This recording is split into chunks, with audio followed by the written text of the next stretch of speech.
Ohio saw a big turnout for the April primary despite coronavirus restrictions. But get this, hundreds of votes cast that day did not count.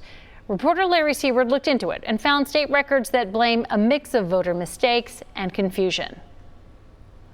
Ohio's General Assembly, worried about coronavirus spreading, limited in-person voting to those homeless or disabled. Everyone else was supposed to vote by mail. Confusion followed. Statewide election officials tossed more than 10,000 ballots, all provisional, which means there were questions about that voter's eligibility. State records show some counties, Champaign, Greene, and Licking, rejected more provisional ballots than they counted. Many suffered because more ballots showed up late.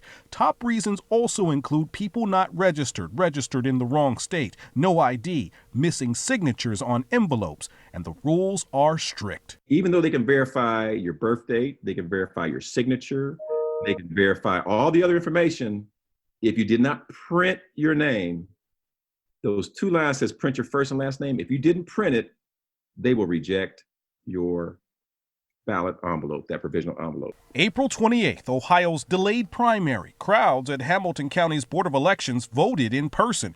More than a few, though, just wasted time. They were supposed to have disabilities, unable to get mail, or missing vote-by-mail ballots they applied for. County records show 354 did not and got their votes thrown out.